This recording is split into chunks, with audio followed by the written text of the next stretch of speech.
Hey everybody, welcome to what I cannot believe is our year-ending podcast for Hey Sis. So this will be the last of the year, but the first of the year, and it is amazing. It has been a journey. And so as always, we want to remind everybody that the things we're going to be talking about today are going to be our own thoughts, and they have absolutely nothing to do with the thoughts and the beliefs of AOC. This is what we think, so we want to put that disclaimer out there. But we also want you all to know that this is a safe place for open conversation. And what we're going to be doing now is just kind of like a year in review, just like everything that we've talked about, because throughout this past year, we have talked about everything from Black women and our mental health and our physical health, as well as our sexual health. We have talked about Black women in relationships. Like, I don't think there's very much that we haven't touched. So today we're just gonna kind of give a little woo-saw moment and reflect over the last year and just how it's affected all of us. And many of us have been here since day one. So we're just gonna talk about that. And so I just wanna start with you, Kelly, our fearless leader. Since this first started last year and everything that we've talked about, what effect has this Hey Sis, and I'm gonna call it a movement, had on your life? Ooh, I did not see this coming. You and I had a conversation just over dinner, talking about what this could be. Tonya and I had a conversation talking about what this could be. My team and I had a conversation talking about what this could be. And I don't think when we started, we thought maybe we might do, one or two of these conversations, and maybe it would fizzle out, but it didn't. It has, that very first conversation was very engaging. The 1 hour went by so quickly. We thought, oh, no. And then the next one came along. So it's just been absolutely amazing. And then to have women send text messages or send us an inbox and say, I want to be involved in the conversation. I want to come and sit in the room while you're having a conversation. And the very first time we did it, we thought we were only going to have like 6 people, and we had a house full of people. Oh my gosh, yes. And it turned, it just turned into a party. So it's been refreshing and rewarding, and you realize the things that are missing in our sister circles. And this is one of those things, being able to have candid conversations in spaces where you feel safe and protected and loved, and it's gonna go out into the world, but those conversations that happen off screen, they're gonna stay right off screen and right amongst us. Yeah, we definitely have built a sisterhood, and it's just impacted me just to be able to connect with so many people that I've, known in a sense or seen in passing, but not been able to really build that sisterhood with. This has definitely been the platform for that, where it's like, okay, I've seen you, but now I really see you. Right. And it makes such a difference. So Tonya, I'm gonna jump on over to you. Okay.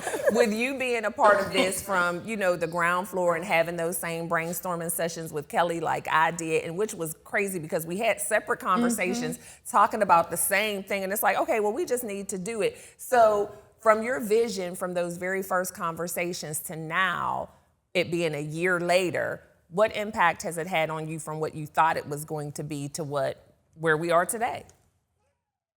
So I think the first thing is, to know Kelly is to know she's always thinking about others, right? She's always thinking about, how do I create this space for others? And I think when, she and I had the conversation, it was at a time that I feel like women really needed to create this safe space.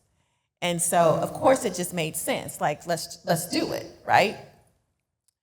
I think watching this, and even today, having it all come together each month, being a part with my team of what is the brand, the look, the feel, like what do we want to get across?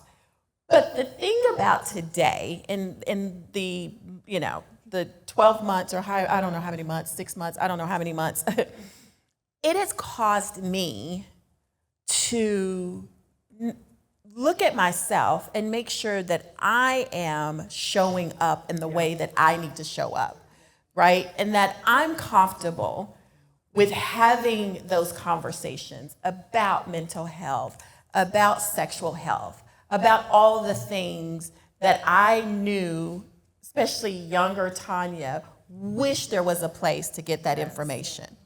And so I'm looking forward to the kind of the continuation of it. But I think if there was that one thing, I've had to question myself. Am I showing up in the way that I need to show up in my own circle? Yeah. Ooh, yep. Yeah. And it's funny when you Yep. say that in the conversations and how so many things that we talked about were extremely taboo in our community. And we were bold enough, and we've used that word a lot today, Yeah. bold enough to just say, we're just gonna have the daggone conversations. And in one of our last podcasts that we had at Carpenter's Cafe, and we talked about Sis, what's in your toolkit, and we were talking about the sexual health, my mother was in the audience that day. And I had never, I don't believe, even said the word sex in front of my mother before, and I'm 53 years old. And so she wanted to come and be a part of it, and afterwards I was kind of even shy to look at her, and she was like, no, I had a couple of clutch my pearl moments, but this was good, and I'm glad that you eventually learned about this stuff, because I guess at 53 she still wasn't sure what I knew. And it was like, so even my mom, I'm 53, my mom is 75, 76, and it was still an uncomfortable moment for her, but she realized it's about daggone time somebody start talking about this, and that's what we've done. And so, Dr. LaKedra, you were there that very first day, so same question to you. What has this full circle moment been? First of all, I just want to publicly thank Kelly, because like Tonya said, making a space for all of us, because I have seen in the past where women can be very intimidated by other women stepping on their stage. And Kelly is like, it's enough room for all of us, everybody. And you don't have to lower who you are and lower your tone, because I am kind of loud, but I'm also an introvert because I'm also very shy. And she helped bring that out and was like, just be you. Yes, you are the first lady, but be you. And it's okay because it's safe here. And even though it's a lot that is shown on, Facebook when we air and all this stuff, and we love all our Facebook family. Thank you so very much. But there are things that we do have amongst our sisterhood that stays very private and special and never hear it again. And it has brought to me like, you know what, I don't care if she is, the next woman president. I know Kelly. I know her. I know this person. Yes. And she's a real sister. And she brought other sisters into the circle who are now my sisters as well. So that's what it makes me. It has been awesome. So like we said, a lot of us have been here since day one. Tracy, you have been here since day one. So I want to switch the question up just a little bit. And so throughout all of the topics, all of the conversations we've had, what would you say was one of your most memorable moments throughout this past year, or a takeaway or something that was just powerful for you that we have discussed throughout this year of Hey Sis? I would probably say sexual health. I thought that was a very good conversation. I thought the transparency, the openness, and everyone's different. All of us are different, but collectively we were comfortable enough to have the conversation. And I want to shout out for Kelly too, because Kelly collects people. And she collects people, and they're all different. Everybody's just, who they are, but everybody's a happy person. So she, shares joy, and joy returns. And I just, I think that is, and have watched this grow, and the colors of us, and the differences between us, and the individuality of us. And that has been, very moving, very warm. I'm super proud of you because this is everything. I think that would be it. But the sexual health was probably the best conversation. I learned things I did not know, and believe me, I've had sex. So. And we all did. I think we all learned something. Yes, there has been a lot of education. So, Dr. Amber, what about you? What have been some of your most memorable moments or powerful moments throughout the last year of Hey Sis? I think it was the podcast, Hey Sis, Do You Feel Protected? And I don't remember exactly what we were responding to, but we started having this discussion about the power of storytelling, and particularly when it has to do with intergenerational passing down of stories. I think we were talking about things that we had in terms of protections as a community when we were segregated, and how some of those things changed with integration and us moving, and how it can be easy to forget the ways that we used to protect each other. And often, once we've moved out of those spaces or as time has gone on, we haven't necessarily shared the impact and the history of that with our children. And so we were talking about the importance of having those intergenerational conversations and storytelling. But that resonated with me, one, because that's what we do here among the Hey Sis, right? It's very intergenerational, it's interdisciplinary. Someone else said it, everybody gets to come and be themselves. So to just be there in that moment, have us embodying that very thing and what that means, the importance of that in terms of a sisterhood where everybody has a space, no matter how old, how young, no matter what it is that you do in the world. Everybody has a space and everybody is safe. And we created that protection in that moment. I think for me, that was just my favorite. Yeah, that was one of my favorites too, and a perfect segue to the next topic. Because as we have had these conversations and grown these sisterhoods, we've still been out here living our lives, right? Facing daily challenges. And I kind of want us to have a vulnerable moment, and I'll start with it, and just kind of share some challenges we might be facing right now that we can use our support from our sisters. And so for me, for those of you who don't know, I just released my third book, which is Dispelling the Myth of the Angry Black Woman. It is a book that I have been working on for 2 years. The book was done probably a year before I released it, and mainly because I was afraid to be bold. I'm a businesswoman. I do business all over the city with all different types of organizations, and I really was concerned, what is this going to look like for me? Am I going to be too militant? Are people now not going to want to do business with me because the very myth that I'm dispelling, are they going to look at me as the angry Black woman? And so that's what I'm struggling with right now, because I have had some of those challenges. I have had people who do business with me now look at me differently because I wrote that book. And so I'm needing my sisters to lean on now, because I have decided and named myself, I'm going to be the voice for Black women. And if that makes me have to lose some contracts, have to lose some business relationships, then those aren't contracts and relationships that necessarily were for me anyway. But as I navigate that, and of course in this political climate, I had a federal contract that I lost that had nothing to do with my book. It had everything to do with just the color of my skin. So right now, I'm needing my sisters to help me navigate through that and, help keep me uplifted, because there are days when I'm like, why'd I release that daggone book? But I know I needed to do it. And so that's something that I'm needing support with. And, I'm going to be reaching out to y'all, because I'm going to have those days. And so if any of the rest of us are, having some of those times, this is a good place. Like, how can we help you and take this past just our podcast, but to help support one another with real life things? Okay, I'm going to jump in. So I would say, first of all, let's talk about it. Let's talk about it. Let's talk about it over, a drink. Let's talk about it over a cigar. Tonya and I talk about a lot of stuff over a walk, but let's talk about it. Because if we don't talk about it, then we don't know that you're hurting. Right. And then we don't know how to help. So we have to be able to talk about it. But then secondly, don't second guess yourself. Because you wrote a book, the book needed to be written, The words needed to be said. You wrote it, you said it, it's out there. Right. So it goes back to also what Tonya said about being bold. You know, and sometimes being bold is also being afraid. But there's power in that boldness.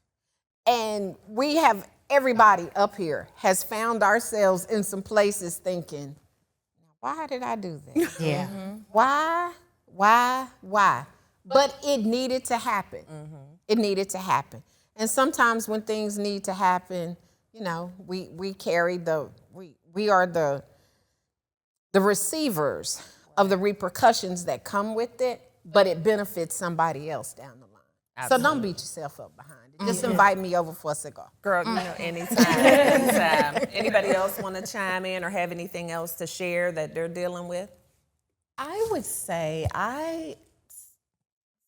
you're gonna join our walk. We're gonna go for a walk. I would love that. I need that. Only because I've been there, right?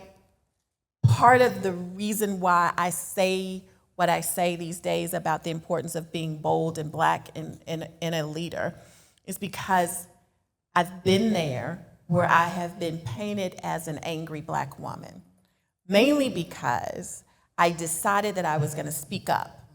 I was going to say the things that no one else was going to say in the room. I felt like I had done all the right things, right? I'd gone to TCU, I've worked for such and such and such and such, Mark married well, like it was all the things. Y'all, if you catch that, you catch that, right? So I had done all the right things. I had one moment where I sat in a room with white men and I didn't nod and I didn't agree. And in that became, she is difficult to work with, she's an angry Black woman, and all the other things. The upsetting part about it is that people who look like me begin to repeat it. What we gotta stop doing is repeating that story and questioning it. So, and I'm not perfect at it, but I will catch myself when someone says something about someone. Oh, Kelly, da-da-da-da-da, right? And sometimes I just kind of laugh it off. But now I am forcing myself to question, why do you feel that way? Because that's not the experience that I get, right? And so we have to do more of that because I know personally what it's like to be taken down because you won't assimilate to people who don't agree with you or look like you. So I think the thing for me is if there was anything, and I always like to have moments of vulnerability because I don't want anyone to ever think that I am perfect and I don't have issues. And so I think the thing that I suffer from now more than ever before is feeling like I'm not good enough. As much as I've been able to do many, many things. I've ran the Congressional Black Caucus Foundation, turned that organization from $800,000 in debt to $25 million in the bank. Where's the camera? Your girl did the damn thing, right? And but even in that, I just took on another role that has stretched me. And I find myself constantly doubting my ability, mainly because of the trauma that I experienced when I went into that room and they tore me down and I'm still trying to build myself up. And so if there's anything that I need, I think it's to just to be reassured that I'm good enough. Because even today, with all the things that I have done, I am constantly questioning myself if I'm good enough for that next level that God has put me in. Yes. First, let me say yes. If I had heard that story, my first thought would have been, oh, they said some shit and Tonya just didn't say anything. I never would have thought that you were the difficult one to work with or anything like that. So I really hope that that moves past for you, because you are Tonya Veasey, and that's, that's held with high esteem, and it is, you have done great work. And I don't think that nationally anyone would say the same thing in the rooms that you've been in that loved you. So I really hope that that works out. I hope that that works better for you, honest to God, because that's crazy. What? Tonya Veasey's not enough? I can't even believe you slept. What? Okay. And I want to say what we struggle with. What we struggle with. I struggle with the Black woman's back. The number of times that I say on a daily basis, okay, that's it. I'm going to shut this down. This is work. And trying to elect Black women when Black women don't want to elect Black women is very hard. And having this conversation over and over and over again, and it still doesn't produce anything. And you just think, okay, well, I'm going to hang on to it. And, you got to file another report. And then you got, somebody, and God bless Kelly. Because Kelly keep coming back going, so we're going to use the PAC, and we're going to do blah, blah, blah, blah, and we're going to do, and I'm thinking, dang it, another report. Okay, here we go. Let's use it. So, but that's a struggle for me. It really is on a daily basis. It's no joke. I think about it and I go, girl, just let that go. They don't want to do it. It's okay. It served its purpose. And so, and then we have this question today, and then somebody goes, well, so if we want to do blah, blah, blah, blah, blah, is the PAC available? Well, it does exist, yes. But the work is serious, and it's, labor intensive. So, yeah. Okay. And just a little of, I guess, like, my journey this year was different, because I was like, okay, God took me on this personal journey. I'm not Catholic, but I said, I love what the Catholics do during Lent, and how they just, really get serious and focused on, their beliefs. I love their discipline and things like that. So I started this journey on the 40 days of Lent Me That Blessing. And it was going to be my personal journey, but my social media manager was like, no, I think you need to go and do this live. And I was like, girl, now I don't want to be doing this live and talk to people live. I don't do this. And so I had already challenged myself to start waking up at 5 o'clock and starting my day more intently with just being with God. Because I am that person, I used to just get up, wash my face, brush my teeth. Good morning, God, love you, how you doing? Go on to work, do my little devotional in the meantime, in time. And God was like, girl, who you fooling? You're not really spending no quality time with me. So I was like, I'm gonna challenge myself to do this. So I have been doing it since Lent started, and I'm doing my personal time, and then I go on live, and I have these things, and I'm just telling people just, to keep the faith, trust God and do this, and because it was a lot of stuff going on in my life, and I'm like, I'm believing God is gonna turn things around, and I'm still believing it. But in the midst of it all, my grandmother passes away on Monday. And I'm like, really, God? I'm the oldest grandchild. That's my best friend. I was just with her Saturday. She was not sick. She was talking noise like she do. And that night, your grandmother's not breathing. Ooh, how do you get on live and continue to say, I still trust God? So I need my sisters to help me, because I trust him, but it hurt. And I need my sisters to keep me lifting when I'm just feeling like, ooh, this is a little too heavy for me, because I don't understand it. I don't understand she's here, fine, not in the hospital, no health problems, and now she's gone. So it's like, that is a journey, while I'm still trying to go on my own spiritual journey and continue to grow closer to him. And to be honest, it has been hard to pray. I have been praying, but it has been hard, because I'm more like, God, I need you just to give me strength. It's been my prayer. So that's what I need my sisters during this time. Dr. Amber? Yeah, I was gonna say, we do have you We are keeping you lifted in prayer. Thank you. Sending you so much love. And I feel like I hear pieces of probably what's happening for me and some of what everybody said. And I've been trying to think about how to make it one coherent thought. And I think probably the biggest need for me is to be bold in this time. Like, I do think we are at a critical moment in history.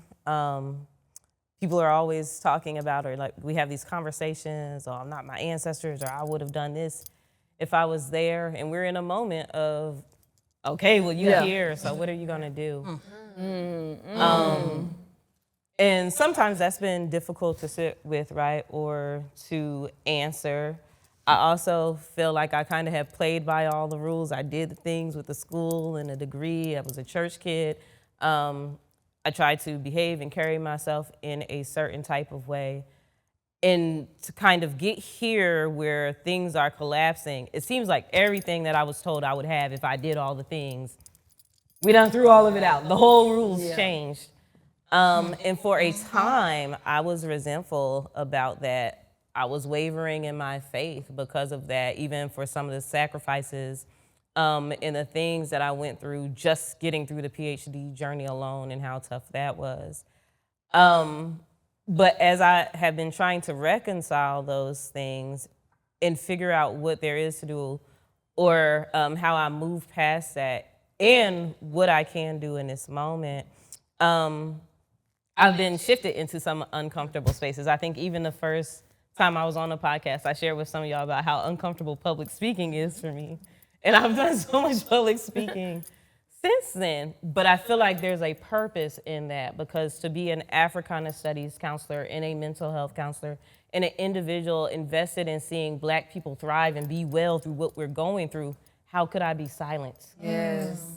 And even though I'm working through it, right, there are times where I am full of fear. I think somebody said that, like there's still the push to get past the fear, get past the overthinking, but I really try to sit with this mantra, Nganuwa ki bili ma'a, though I'm full of fear, I go anyway. And so if it's anything I could use from my sisters, it's just that push to continue being bold in doing what it is that I was put here to do and offer in this moment. We got you too. And that's what I love about this group. Like, it's no question. It's just like, yeah, we got you. And it is a safe place. And we've touched on this a little bit through a couple of our answers. And I just want to ask the question. We know the political climate that we're in now. And I truly believe that, you know, us as a people are going to be very much so affected. We are going back decades and decades. It's like, you know, like you said, people who said if I was there, I would have, well, we're here now. But I definitely believe, just like with everything else that happens, it's gonna impact Black women more than anyone. Oh, yes. And so have any of you already had any effects of this political climate that have affected your daily life already? And if you have, what is it and how have you been navigating that? You talked about them government contracts. I'm a government contractor. And you can tell the difference in like the amount of work that's coming through. You know, so it has greatly impacted, because I work a lot with individuals with disabilities who are trying to get their, you know, social security. And as a vocational expert, you know, I'm in the court as I'm impartial. So if they remove us, then it's like, okay, who do these people really have to, even though we're not an advocate for them, but if you remove the impartial witness, they really have no voice. Because you have judges that's sitting there that's like, well, I feel like you could still go do this. Yeah, you only have a third grade education, and you're 63, but you could still do this. And making up jobs that do not exist, making up jobs that they're never going to be able to get. But because of how things are going, I can see the amount of work that is not coming anymore. And I know that that's what it's from. So how are you navigating that? Like, do you have a plan? What do you see? Like, you know what? Dr. Charlotte, I was listening to her, baby, I got to do something. I got to do something because I was like, ooh, I've been sitting on a whole lot of stuff. I got to figure something out because those contracts is major. I mean, big money. And now it ain't the same. Yeah.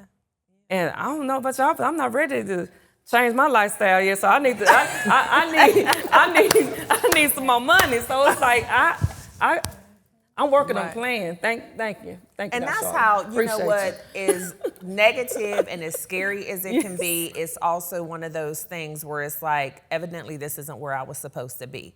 And so it kind of forces you into your next. It kind of forces you into that thing that you have been avoiding that you know you're supposed to do. Did you have something to add to that, Tonya? Just before I say, I hate that it had to force me.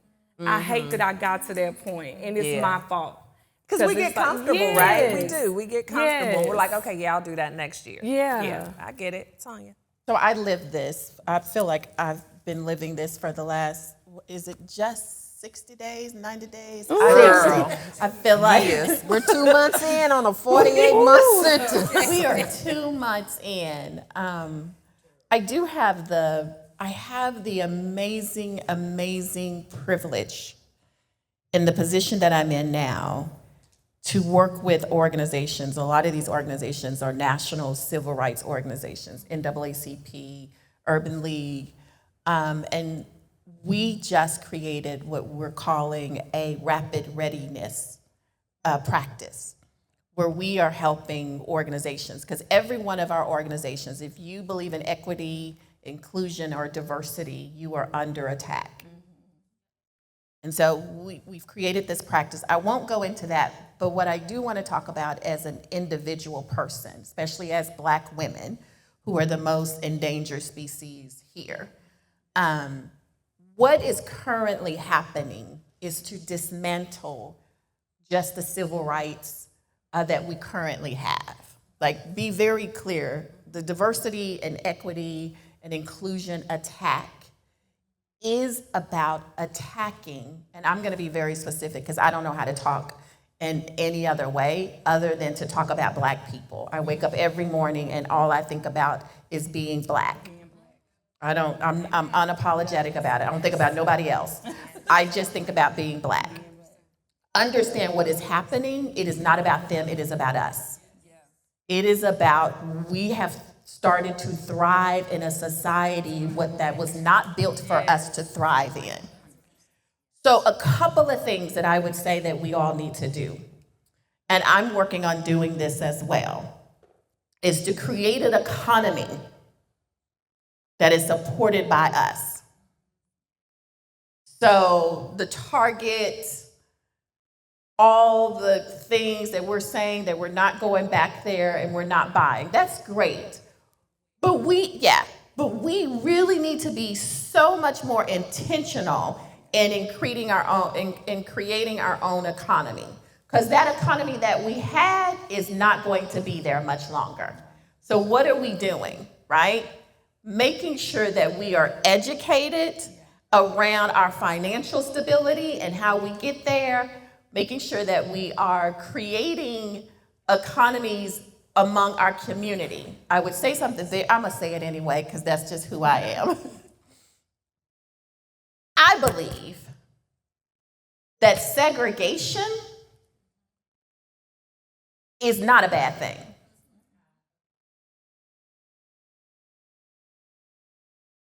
You listen, if we could segregate and create power among ourselves, that's what we should be thriving for. I am not interested, and it took me a long time to get here, in trying to figure out how I'm going to assimilate to something that no one wants me to be a part of to begin with. So when we talk about what are we going to do in these moments, we are going to need to create a community that supports and looks like us, and that we support and look like, and we support them. No other formula is going to work.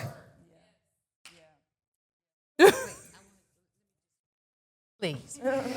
So I want to add on to what you're saying because I want us to take a look at what that looks like. So the nail shop, we fund their life. Mm-hmm.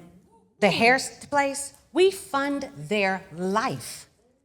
They live, their kids go to school, they eat off of the money we go consistently to get our nails done, buying hair, changing up our hair, all of that. Calculate how much money you're spending on that, where you're spending it. And if it was black, what would that look like for us? Yeah. And that's creating an economy that because our dollar does not stay in our community. Jewish people, Arabs, the Chinese, the Asian, whatever that happens, our dollar's in our community for 3 minutes or something like that? Yep. And they have 6 days, 2 weeks, a whole month. And our dollar is spent just flash right out because we got to have. To impress who and for what is what I ask you. I agree, but I also want to say too, first of all, Tonya, if you think back, segregation was never intended for us to assimilate. It was about equity. And then, when you open a door and one person moves and then, so where we were became, not good enough. Kind of that ice, our ice is not cold enough and it's not good enough. I think I love the idea of being able to shop in our communities, do things in our communities, but we also have to be able to see value in our communities. And we don't always see value in our community. We will say, oh, that costs too much. Or, but you'll go buy the same thing more expensive somewhere else. I don't want to eat at that restaurant, but I'll go, and so I'll get on Facebook and I'll complain and I'll say all of these things. I'll never say anything to the manager at this place, but I'll accept that over here. Or in our space, we provide the worst customer service. Yes. And you're supposed to be good with me providing that customer service. So I think that goes both ways of, when you say, let's make this investment back into our communities, we also have to be thoughtful about us serving each other in our communities. We don't always have to have a hookup. Yeah. Right. My price is my price. Yes. Right. Yes. Because when you go someplace else, it is non-negotiable. Yeah. Correct. You don't even negotiate when you go buy a car. You can negotiate the price, you can negotiate the interest rate, but you don't. But you come over here and it becomes a whole, back and forth. And so I think we have to get back to that space of what's in our community and valuing it. And then also investing back in our communities. We are notorious for moving out of our communities and then riding back through and saying, grandmama used to live there. Well, grandmama doesn't have to used to have lived there because grandmama passed on. Uncle Bobo could have moved in. I could have moved in. And then when other groups of people move into our communities and our communities look totally different, then we shake our head, and do that thing. So we have to be methodical about it, and we have to be, back to that word, strategic. Yeah. There's not anybody, here that can't afford to live wherever it is that they want to live. But where we choose to live is not always where we are welcomed. And then we, stand up when, there's an issue. Yeah. And it dilutes our voting block, but I'm gonna leave that alone. I'm in agreement. And I'm also thinking about what it looks like to invest in ways outside of just the economy. I do think there are some values and some mindsets we traded in or we gave up when integration occurred as well. Like if we had a way of seeing each other like with our hearts in a way that people used to, seeing the value in people, not just looking for the negative. That might impact like the customer service, right? There were some things I think we traded in terms of character that we used to have as a community, how we used to want to protect each other, how if we saw somebody, if I walked into such and such restaurant and somebody's talking to me crazy, I could call them out on that and like, hey, like this is not you, like what's going on with you? And it's not beef, right? But now we get offended by those things. We might see our neighbors, something's happening or something's going on with them and their kids. And instead of intervening or helping out, oh, that's not my business, so I'm gonna mind my business. And I think that return only works if we do the economic investment, but we also have to do the investment in the character and in the values. Absolutely. Yes. I agree. And it's so funny, we talked about, a lot about how things are and things that we've lost. And I think that what we've lost the most, like you said, Kelly, is valuing certain things and certain things that we had in our community when it even came to raising children. And we didn't realize that the things that were instilled in us were great things. And for some reason, and I believe we talked about this in another podcast, we had our kids and decided, no, we want them to be free spirits and we don't want them to have to do this. And so now here we are in this time. And I'm like, have we prepared our children for this? Because, the gentle parenting and, they don't have to say yes, sir, and no, sir. And I want them to be who they are, not preparing them for the fact that, I guess we didn't think this was going to come around. But what I do know for sure is history constantly repeats itself. So how did we not know that we were going to be here again? But I think what we have to do is, first of all, hold ourselves accountable, which we're doing now, and then change certain mindsets that we have to be able to move forward, make a difference, and build that community again, because we're going to need it. Like, we need it now. It's happening now. And so as we build our community and our sisterhood and what we have, this has been awesome. We've had a year. We have fellowshiped together. We have cried together. We have shared things. But there are other women out there who don't have what we have. And so especially in a time like now where people are going to start feeling isolated, they're going to start feeling lonely, what would you all say to women who are in that position where they don't have this kind of sisterhood? How do you find that, and how do you make those connections? Like, we had Kelly to bring us together. We had Kelly to bring us together. But what would you say? What would be your advice to a woman who does find herself isolated and is looking for a sisterhood? How do you start that? How do you get that camaraderie? I would say, and yeah, don't act like this cliche, because it ain't. But I would definitely say, first of all, pray and say, God, tell God what you need. Tell God, I need a sister.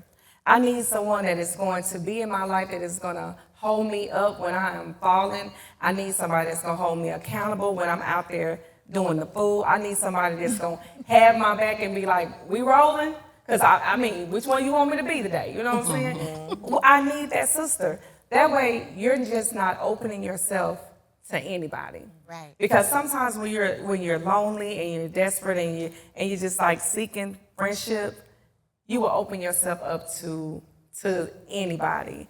And it can be very dangerous. And our sisterhood is not dangerous, because even though me and Tonya flip tables, we got some sisters up here that's gonna be like, now y'all know good and dang gonna wear y'all in there and gonna hold us, yes. Like, we're not gonna do that. They're gonna come pick them tables up and say, excuse them, and it's gonna take us up out the room for a minute. So we need to be praying and saying, God, everybody that, I don't want anybody in my space that you have not put there. That you have not put there. That's what I would say. I think for me, so a couple of things. My very best friend since fifth grade, Joya, y'all heard me talk about Joya, called me today on my way here. And she's like, girl, I have not laid eyes on you in 3 months. Send me dates that we can go and have a glass of wine. And it actually kind of brought, a couple of tears, because I sometimes, I don't know if I'm a good friend. You are, Tonya. No. But let me. Yes, because you do that to me. Send me dates. Yes. But so here's the thing, because this is a vulnerable moment. I'm a friend in the sense of if you call me and say, hey, I need you, I am there. Yeah. I'm not a thoughtful friend in the sense of, oh, it's your birthday, let me go send you a card, let me da-da-da-da, right? That's just not who I am. So I mentioned that to say that we all play some type of role. Like, don't feel like you have to show up in a certain way as a friend, right? Now my friends know you are never going to get a birthday card from me. But what you will get is a call if I can remember it's your birthday. A lot of times but you know that I'm going to be there. I'm absolutely going to be there for you.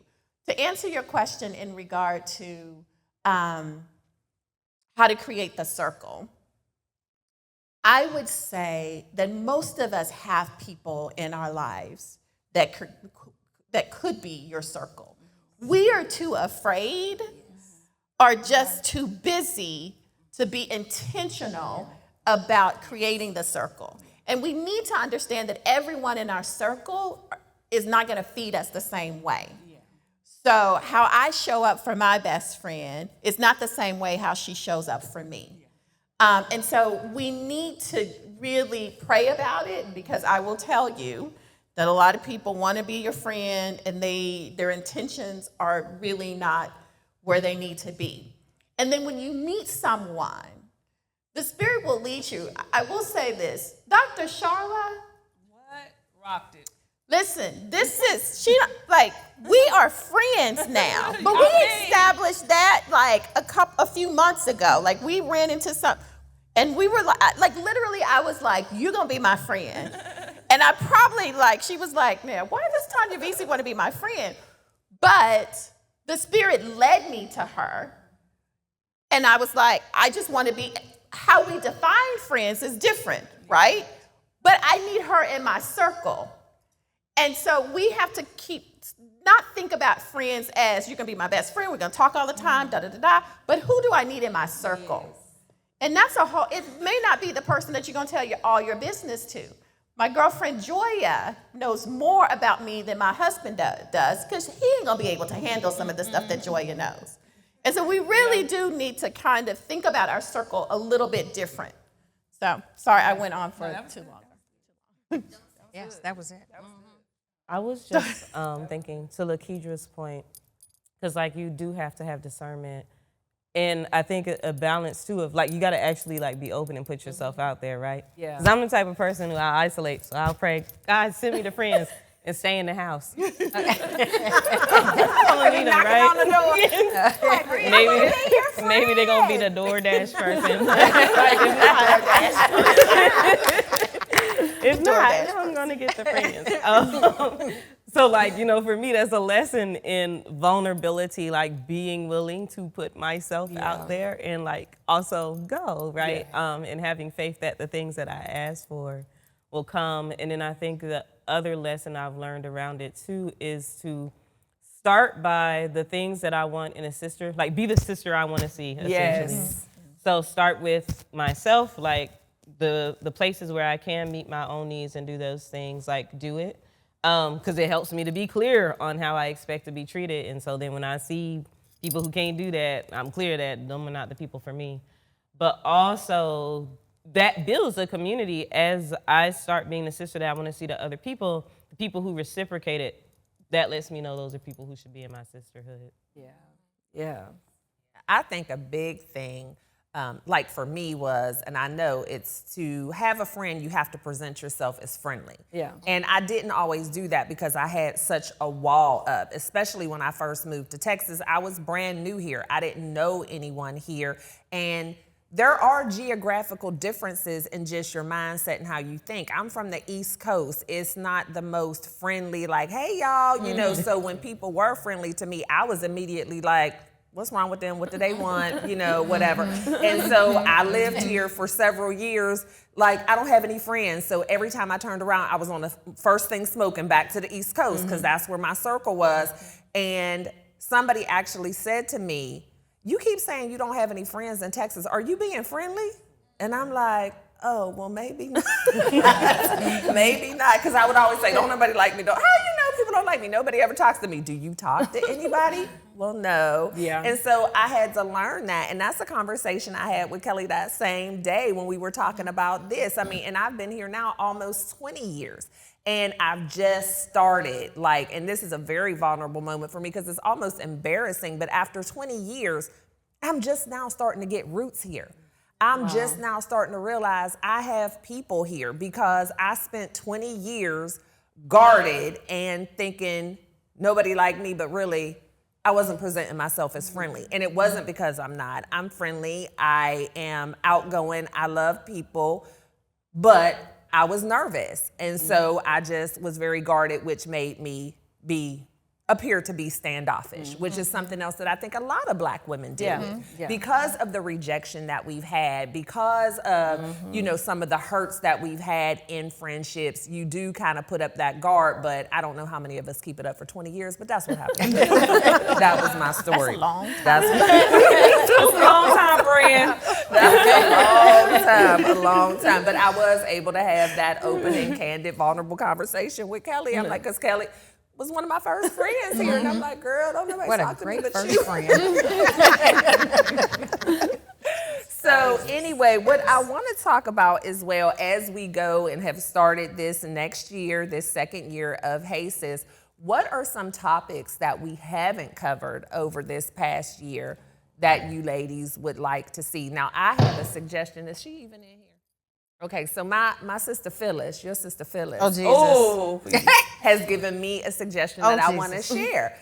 Phyllis said, "I love Hey Sis and all the conversations that y'all have." She said, "But I would like to see y'all get a panel with some older women to talk about the things that we go through as older women and that transition in a different phase in life, and those older women who are even single and dating, because even though we talked about it, that looks different in different phases. We're not dating the same at 30 as we were at 16 and 40 as we would be if we happen to be single at 60. And so I promised Phyllis that we were going to talk about that this year. I like that. I like that. I So we're going to get like some that. older women and just talk about, because they're sisters too. So we need to make sure that we include them. So anybody else have any thoughts or anybody put anything in their suggestion box?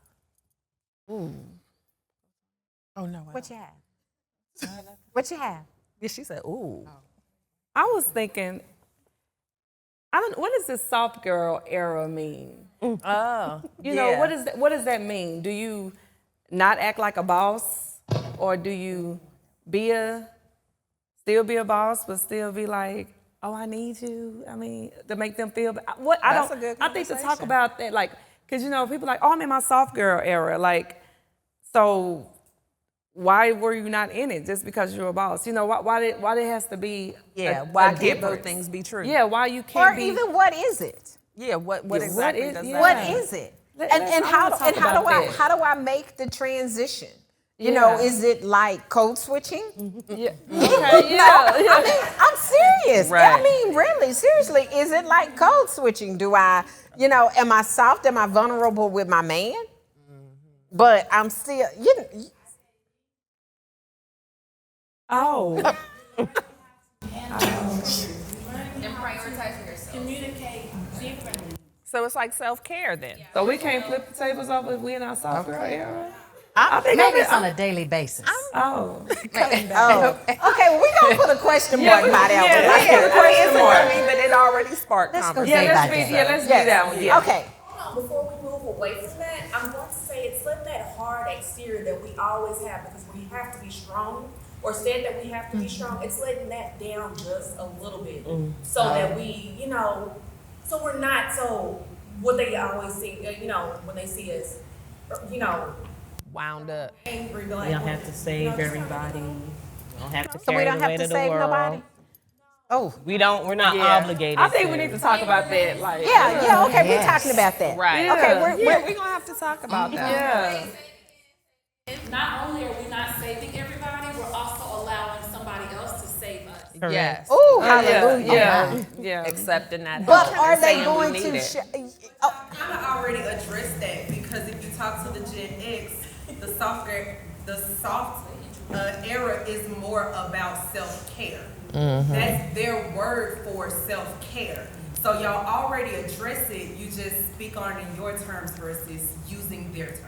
Okay. Yeah, we're gonna keep working. Yeah, on we're that. gonna keep working on that Maybe one. Yeah. maybe that's Yeah. one terminology. Maybe that's one. Yeah. Who says? Yeah, it may be. You know, one of the things that I would like to see, because, and you just said intergenerational terminology, but I would like to see, like Phyllis would like to see a panel of older women. I would like to see us do a panel of younger women without us. You know, maybe there's a Makia or a Shelby that leaves the conversation. Yeah. But somebody that takes it over, because we're missing a group of women, those 20-something, those 30-somethings that, you know, they are finding their way and they need, you know, a space. And redefining their way. Yes. Yeah, they're doing it differently, and we can learn from each other. Yes. That's the thing. And in what I do professionally with the coaching and everything, a lot of times I'm going into organizations, and I was realizing the vast age differences when I would go in to do a retreat or a coaching. And so I was doing some research, and this is like one of the only times in working history where we've had all of these generations working together. So we have the boomers working with the Gen X and the millennials and everybody. And so, yeah, we need to have those conversations and see how we can work together and learn from each other. So I'm on a time crunch. Y'all know how Shelby is. I'm seeing Shelby's fingers. So I don't want us to end without this last question, which is just not really a question, but I just want us to go down the line. We're going to start with you, Tracy, and just give 3 words of what Hey Sis means to you. And we're just gonna go down the line. Loving, accountability, and influence. Ooh. Oh, you took one of my words. Oh, okay. Encouragement, empowering, and let's say diversity. Black. My black friend over here. Community. And knowledge. Like 2 of my words. That's my other black friend over there. So the one that wasn't in there is health. I'm going to say connectivity, which I feel like goes along with community, and nurturing. Yeah. Oh, yeah. Nurturing. Oh, friendship, inclusion, love. I'm going to say vulnerability, safety, and non-judgment. Yeah, that's what Hey Sis means to me. So this has been amazing. Can we go Yes, back one we more can. question? Okay, y'all know what else I want to see? I want to do another What's in Your Toolkit. Okay. That's what I want. I do. I want to do a What's Because in... you weren't there live No, I with us wasn't. that time. But there's Yeah. some more stuff like in the toolkit that we gave out at the conference. There's some really cool stuff in the toolkit. Yeah. And I think we should be talking about it. So like, Yes. don't kill me and don't throw rocks at me, Shelby, or my Kia. But like toys. Oh. You know, Yeah. toys and how does that as your body changes, things that you know used to work for you doesn't necessarily work for you, and so how do you find that? What is that? I mean, those are real conversations. Yep. And we're going through. Many of us are going through menopause, and we're on the brink of starting it or whatever. And so those are very real conversations. So that's one of my things. Put it down. No, Okay, that's a I'm good done. one. And the whole menopause thing. Yeah, I wake up every morning to a different person. I'm like, who am I today? It's like I have no idea who this body belongs to. In my head and what my body feels are 2 different things. Yeah. Because I definitely knew I could jump up that step, but my body said, no, you can't. No. I don't know. It's a lot of things. But this has been great. Yes. I love each and every one of y'all to bits and pieces. Kelly, thank you for creating this place and sharing your platform. And when I say a sharer and a giver, it's like even today as we sat here, I'm like, Kelly, you want to do the welcome? Nope. Like she does not take ownership of this platform in any type of selfish way. She's like, I am the vessel and y'all do this. So thank you, thank you, thank you. And I'm just looking forward to the year to come. So thank y'all for being here and thank everybody for watching. And hey sis. Hey sis.